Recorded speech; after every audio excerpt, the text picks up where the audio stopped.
Le grand matin été Sud Radio, 6h-10h, Benjamin Glaise, Billy. 9h03 sur Sud Radio. Soyez les bienvenus si vous nous rejoignez. Vous arrivez au bon moment pour le débat. Et oui, le débat du jour, c'est l'info-vérité. G7 Brégançon. Poutine doit-il être considéré comme un allié ou comme un ennemi ? Pendant des années, les démocraties occidentales l'ont mis au banc des relations internationales. Et bien ce lundi, avant le G7, Emmanuel Macron le reçoit au fort de Brégançon. Une invitation qui fait polémique. On va en débattre avec nos invités dans un instant. On fera aussi le point sur les réseaux sociaux. Et puis, vous nous appelez bien sûr pour donner votre avis. Notre standard est ouvert 0826 300 300. Mais avant de retrouver nos débatteurs, Billy, c'est l'heure traditionnellement de donner un petit indice pour nos éditeurs sur le tube de l'été qu'on va entendre juste avant 10h. J'ai le sourire parce que le premier indice, il n'y a rien à voir avec ce que vous venez de dire avant. Ni le président de la République, ni Poutine. Mais je suis désolée. Le premier indice, c'est que je t'aime. Ah bah voilà, c'est une déclaration d'amour. C'est tout. Vous le prenez comme vous voulez. Premier indice pour trouver le tube de notre été de ce lundi, que je t'aime. Allez, c'est parti pour le débat. Juste avant 10h. Le grand matin Sud Radio.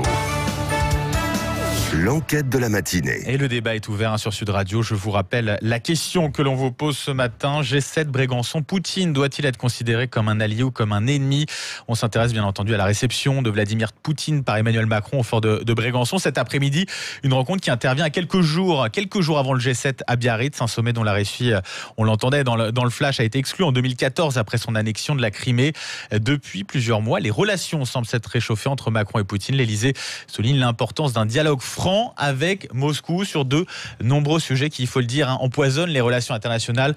Je parle bien entendu de la situation en Syrie, mais aussi du nucléaire iranien ou encore de l'Ukraine. Il y a encore beaucoup de désaccords. On va en débattre. On va présenter tout d'abord nos invités qui ont accepté notre invitation ce matin pour en parler. Nous avons avec nous Dominique Moisy. Bonjour. Bonjour. Vous êtes politologue spécialiste des relations internationales. Avec nous aussi Gilbert Collard. Bonjour. Oui, bonjour. Eurodéputé du Rassemblement national. Et puis Bernard Guetta, bonjour. Bonjour. Eurodéputé Renaissance, spécialiste de géopolitique internationale. On va en débattre avec vous, bien sûr, de cette question-là. Vladimir Poutine, allié ou ennemi? Mais d'abord, on va faire un point sur les réseaux sociaux avec vous, Margot Sansano. Qu'est-ce que ça donne pour le moment pour nos auditeurs? Alors pour le moment, pour nos internautes qui votent sur notre compte Twitter Sud Radio, c'est à 93% un allié et à 7% un ennemi. On a un commentaire de GFrance Mat 393 qui nous dit: on doit parler à tous les dirigeants sans ingérence et donneur de leçons.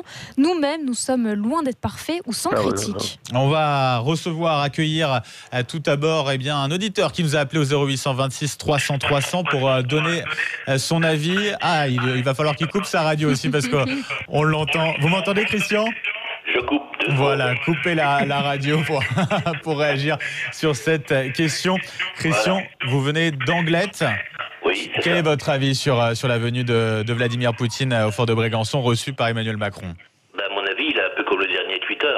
Je crois qu'aujourd'hui, en France, on n'a sûrement pas des leçons de morale à donner, n'est-ce pas? Vu la situation que nous avons et la situation qui va se dégrader au mois de septembre, c'est là où on va vraiment voir où est-ce qu'on habite. Vous parlez de quoi exactement? Ça, tout va reprendre. Vous allez voir, en France, on va avoir des gros problèmes. Des mouvements des Gilets jaunes, notamment? C'est obligé. Les Gilets jaunes, je m'en fous un peu, c'est pas le mot. Moi, je dis français, les Gilets jaunes, ça me dérange. D'accord. C'est péjoratif. Oui, ça va bouger chez nous. Et c'est vrai que, vous savez, on dit souvent, on regarde souvent la paille qu'il y a dans l'œil des autres, et souvent, on ne regarde pas la poutre qu'on a dans le sien. Donc, Poutine, c'est une grande force mondiale, il faut le savoir quand même. Il faut juste rester tranquille. Pour nous, Poutine, lui, nous regarde peut-être d'un air tout à fait différent. Et puis, c'est un allié énorme vis-à-vis de tout ce qui peut se passer aujourd'hui dans le monde. Vous le savez comme moi. Donc, je pense qu'il faut faire attention. Poutine, ce n'est pas rien. C'est un très, très grand président de sa Russie. Il n'est pas arrivé comme ça, président de son État, par 20 ans, hasard, n'est-ce pas? 20 ans à la Il tête. n'a pas été ni banquier, ni... C'est un gars, on regarde sa vie, comment il s'est créé. Nous sommes loin, personnellement, nous, vous voyez. C'est un homme qu'il faut respecter. Ce qu'il fait dans sa Russie, oui, c'était compliqué avant, surtout. Je crois qu'on reste assis sur des choses qui se sont passées bien avant en Russie, vous voyez. Rappelez-vous l'anti-russe qu'on a fait par les films américains, par tout ce qui a pu se passer, n'est-ce pas? Aujourd'hui, ça a changé. Il faut juste regarder les choses différentes et on a vraiment besoin d'un homme qui s'appelle Poutine ou un autre. On parle bien de la Russie aujourd'hui, c'est lui. Merci. On a besoin d'un homme comme ça. On a besoin de lui donc fort. pour discuter avec lui. Ok, merci Christian d'Anglette, merci d'avoir appelé au 0826 300 300. On va en parler tout de suite avec vous. Tout d'abord Bernard Guettin, eurodéputé Renaissance. Vous êtes spécialiste de géopolitique internationale. Oui.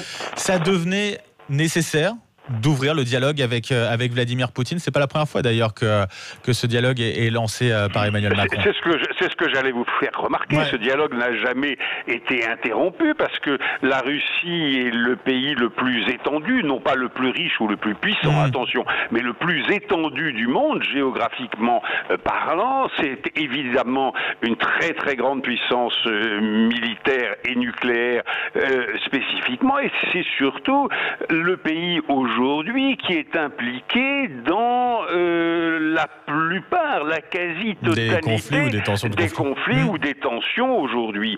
Alors évidemment qu'il faut parler avec lui, cela va de soi, mais si vous me permettez une toute petite critique, je ne sais pas si la question que vous posez à vos auditeurs est réellement bien formulée. Alors parce allez-y. que, je vais vous dire, parce que la question n'est pas de savoir si c'est un allié ou un ennemi, c'est ni l'un ni l'autre. C'est le président de ce pays qui compte, de ce pays puissant avec lequel nous devons obligatoirement parler pour chercher des solutions. Il n'est pas prouvé qu'on y arrive d'ailleurs, mais il faut au moins essayer. Évidemment qu'il faut essayer. Et un simple rappel, quand la Russie, la Fédération de Russie était encore l'Union soviétique, la superpuissance communiste, l'autre superpuissance de la guerre froide, etc., bien évidemment que tous les Occidentaux, Français et Américains en tête, parlaient avec ce pays, et bien évidemment que nous étions arrivés, ça avait été une très bonne chose, au tout début des années 80, à des accords de stabilité et de coopération sur le continent Europe avec l'Union soviétique. Et si on y était arrivé avec l'Union soviétique, pourquoi est-ce qu'on ne pourrait pas au moins essayer d'y arriver avec Vladimir Poutine? Gilbert Collard, vous êtes eurodéputé du Rassemblement national. Merci d'être avec nous oui, ce matin. Pour vous aussi, Vladimir Poutine, c'est ni un allié, ni un ennemi? Nous prônons depuis fort longtemps, et bien sûr, du reste, on nous l'a assez... Pardon? Oui, allez-y, je vous écoute. On vous écoute. Oui, nous prenons depuis longtemps, vous le savez. On nous a du reste abondamment reproché. Les moralistes de micro là, se sont égosillés à l'époque pour nous critiquer quand on demandait, avec la France insoumise, du reste on n'était pas les seuls, un rapprochement diplomatique avec la Russie. Il est quand même aberrant de constater, et Hubert Védrine a vraiment bien fait de le rappeler, c'est l'un de nos grands diplomates quand même, qu'on dialogue moins maintenant avec la Russie que l'on dialoguait avec l'URSS. Il faut être à fou, l'époque, sur les 3 dernières décennies, effectivement, de l'URSS, c'est ce qu'il disait. Il faut être fou, quoi. Bon, alors il est vrai que dans cette dégradation, Hollande, qui du reste de Russie est vu comme un petit personnage, a joué un rôle très néfaste. On ne peut pas régler la crise ukrainienne, la crise syrienne, la crise iranienne sans la Russie et sans Poutine. La diplomatie, c'est de la réelle politique. Je veux dire, si on commence à distribuer comme le maître d'école les bons points de morale et les images de sagesse, il n'y a plus un État avec lequel on peut avoir de relations diplomatiques.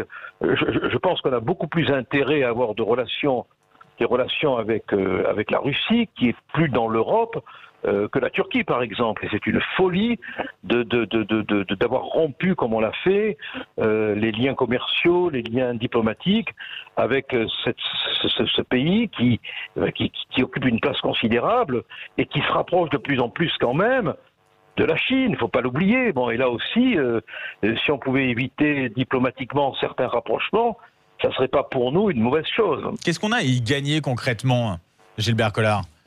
On a à y gagner un pôle d'équilibre d'abord, un pôle d'équilibre. Ensuite, on a à y gagner des ouvertures commerciales. Et enfin, on a à y gagner un interlocuteur avec lequel on peut discuter, négocier, peut-être faire avancer les choses. Si on ne se parle pas entre États, on ne peut pas arriver à des solutions. Et il est clair qu'aujourd'hui, ça a été dit et ça sera redit, qu'on ne peut pas faire avancer les solutions des crises que nous avons évoquées, l'Ukraine, la Syrie, l'Iran, sans passer par la Russie. Il y a la reconquête par Bachar el-Assad de l'enclave de Idlib. Oui, en Syrie. Comment voulez-vous en Syrie, comment voulez-vous qu'on règle le problème qui va se poser, le problème des djihadistes, si on ne dialogue pas avec la Russie, qui est partie prenante, pour ne pas dire partie occupante dans ces territoires. Bon, c'est vraiment se couper un bras. Hein. Dominique Moisy, vous partagez cette analyse justement de Gilbert Collard, finalement, sur la plupart des conflits. Il faut passer par la Russie pour essayer justement de déminer ces tensions que l'on observe au Moyen-Orient, en Ukraine aussi. Alors, en ce qui concerne l'analyse, oui, la Russie est incontournable. Si l'on veut avancer sur le dossier ukrainien, sur le dossier syrien, sur le dossier iranien, on ne peut pas faire sans la Russie. Et donc sur ce plan, je partage le point de vue de Gilbert Collard. Maintenant, il faut comprendre pourquoi notre relation avec la Russie s'est dégradée au cours des dernières années. L'invasion de la Crimée, c'est pas nous qui l'avons provoquée. La Russie a reconquis ou conquis ce territoire par un mélange de force et de ruse. La Russie aussi intervient directement dans nos affaires intérieures. Et on sait très bien qu'à la veille des élections présidentielles françaises, il y a dû y avoir une intervention russe pour favoriser d'ailleurs le parti de Gilbert Collard. Donc je crois qu'il faut dialoguer avec la Russie. C'était la critique d'Emmanuel Macron quand il avait accueilli justement Vladimir Poutine à Versailles. Absolument, il est essentiel de dialoguer avec la Russie.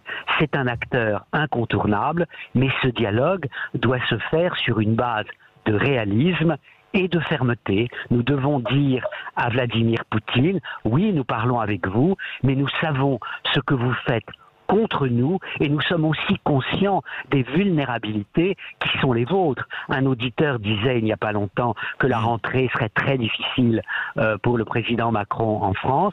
La rentrée n'est pas facile pour le président Poutine en Russie. De Moscou à Hong Kong, il y a aujourd'hui de grandes manifestations qui montrent que si la démocratie est en difficulté, les régimes autoritaires le sont aussi, de Pékin à Moscou. Avec ces manifestations concernant les élections de septembre, les élections à la mairie, à la municipalité de Moscou, et cette répression qu'on a vue ces derniers week-ends.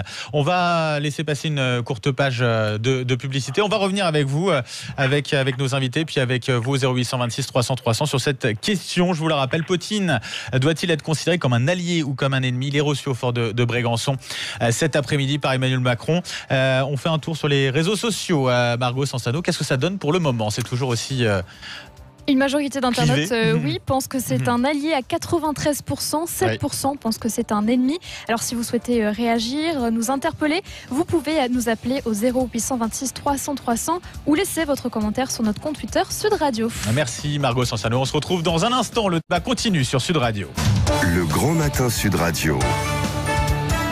L'enquête de la matinée. Et notre débat pose sur cette question alors que Vladimir Poutine sera reçu cet après-midi au fort de Brégançon.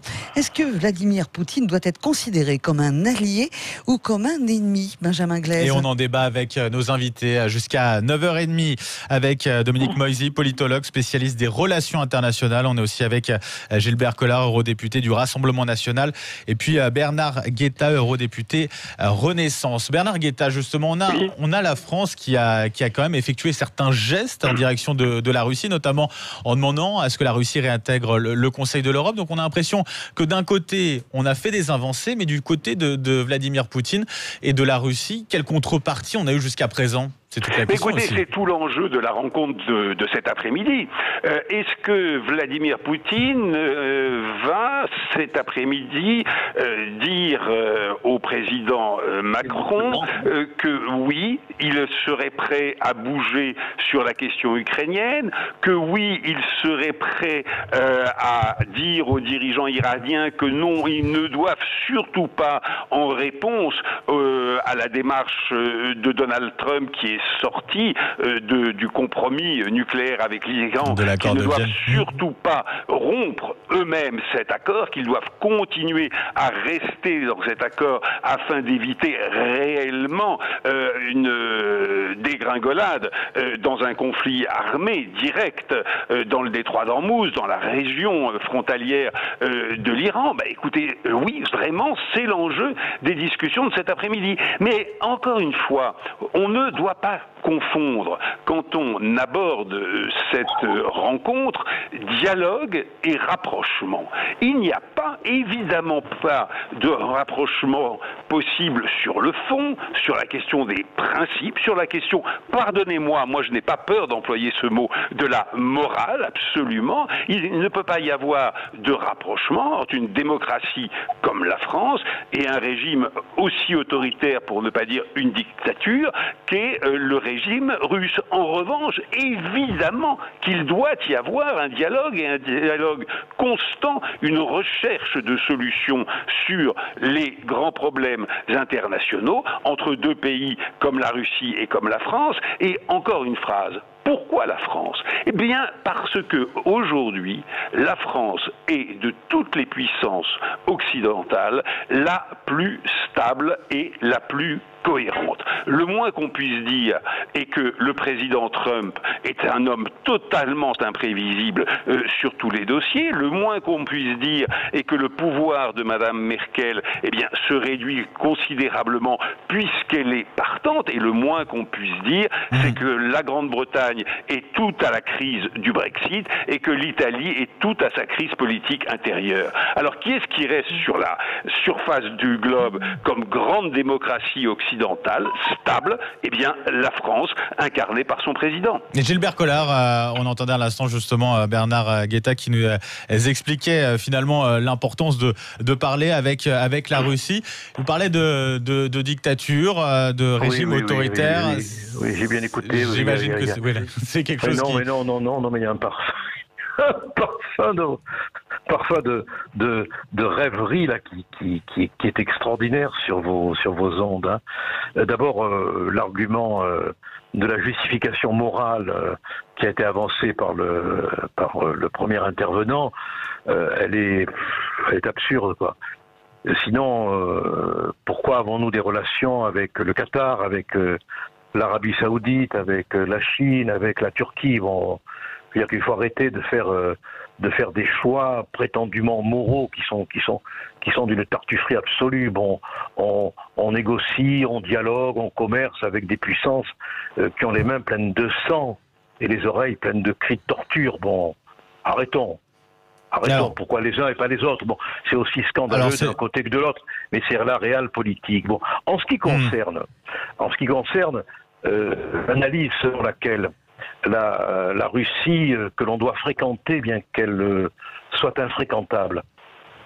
Soyons modestes quand même, soyons modestes. Il y a une étude qui a été publiée par la revue Polémia, qui est très sérieuse, tout le monde s'accorde à le dire, qui place la France derrière la Russie pour ce qui est de la liberté d'expression. Quand on voit... On ne peut pas entendre des choses aussi grotesques. On ne peut pas entendre des choses aussi grotesques. Mais bouchez-vous les oreilles, ça vous empêchera de devenir intelligent. Voilà. Bernard Guetta, avec votre prétentieuse de professeur... On va vous donner la parole juste après, Bernard Guetta. Bon, vous lui donnerez la parole tout à l'heure à Monsieur Guetta. Je voudrais qu'il ait la courtoisie de me laisser terminer. Et après, j'essaierai de l'écouter sans m'endormir. Bon, je voudrais poursuivre.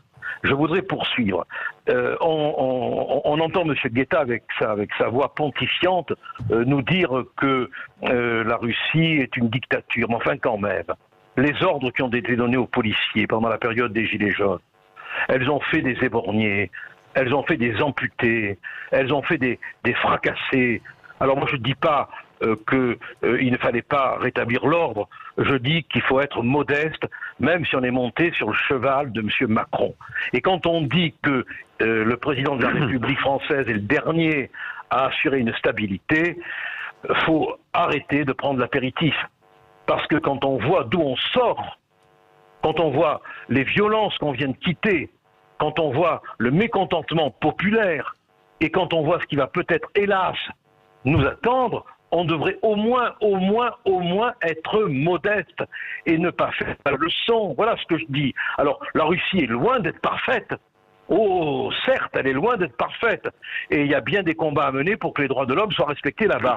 Mais faisons le ménage chez nous, M. Guetta. Bernard Guetta. Devenez un peu l'homme de ménage. Bernard Guetta. On va vous entendre, Bernard Guetta, justement, redéputé Renaissance.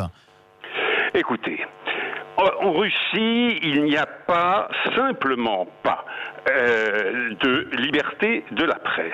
En Russie, il n'y a simplement pas d'indépendance de la magistrature. En Russie, il n'y a simplement pas d'indépendance de la magistrature. S'il vous plaît, Gilbert Collard. S'il vous plaît, Gilbert Collard, on vous a laissé parler tout à l'heure. On écoute Bernard Guetta. Il n'y a simplement pas d'indépendance, par exemple, des douanes. Parlez-en aux importateurs et exportateurs qui veulent travailler avec la Russie. Ils se heurtent tout simplement à ce problème de la corruption dans les douanes, dans la police, de la corruption partout, à tous les niveaux de l'État en Russie. En Russie, vous voulez vous présenter aux élections municipales à Moscou, vous êtes un opposant, vous êtes tout simplement barré. Vous ne pouvez pas vous présenter. Alors, Monsieur Collard, dire tout simplement que la Russie serait plus démocratique, ou vous avez dit que la liberté d'expression y serait plus assurée qu'en Russie. Mais écoutez, soyons sérieux, soyons sérieux une seconde. Dominique Moisy, vous êtes politologue, spécialiste des relations internationales. Au-delà du contexte intérieur à la Russie, avec ces manifestations qui ont lieu, ces arrestations sur la demande d'élections libres à Moscou à la rentrée en septembre, au-delà de ces questions-là, sur quel dossier vraiment important Vladimir Poutine peut apporter un plus justement à Emmanuel Macron et justement à la paix dans le monde d'une certaine façon? Ce que dit Emmanuel Macron à Poutine, c'est la balle est dans votre camp. Est-ce que vous souhaitez vraiment être un partenaire positif au moment où Bernard Guetta l'a répété, l'Amérique n'est plus l'Amérique? Eh bien, j'attends les preuves. Qu'allez-vous faire en Ukraine? Est-ce que vous allez continuer à armer les éléments les plus radicaux, ou est-ce que vous allez jouer l'apaisement? En Syrie, est-ce que vous jouez la carte d'une solution politique ou pas? En Iran, est-ce que vous... Là encore, donc je crois que la balle est dans le camp de Vladimir Poutine. Et l'expression « la balle est dans votre camp » signifie aussi: est-ce que vous allez arrêter la campagne de désinformation, de fausses nouvelles systématiques à laquelle vous vous menez, que vous pratiquez contre les démocraties occidentales? D'ailleurs, c'était, de mon point de vue, très intéressant de voir que cette campagne de désinformation, elle était relayée par Gilbert Collard. Dire que la liberté est plus menacée en France qu'en Russie, c'est tout simplement de la désinformation. C'est ce qu'on appelle une fausse nouvelle. Et pour quelqu'un qui me rend assez fréquemment en Russie et qui suis français, il est évident qu'on ne peut que rire devant de telles affirmations. On aura compris vos points de désaccord. En tout cas, merci à vous d'avoir participé à ce débat. Merci à vous, Dominique Moisy, politologue, spécialiste des relations internationales.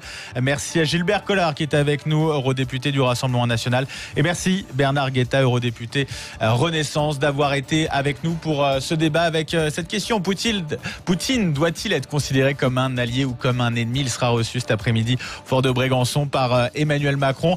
On clôture ce ce sondage avec vous, Margot Sansano. Alors, qu'est-ce que ça donne du côté de nos auditeurs? Eh bien, c'est toujours une majorité pour nos internautes. 91% pensent que c'est un allié et 9% pensent que c'est un ennemi. Bon, une écrasante majorité, voilà, effectivement. Exactement. Merci beaucoup, Margot Sansano. On va rester bien sûr avec vous dans un instant. Et puis, on remercie bien sûr nos auditeurs qui ont participé à ce débat.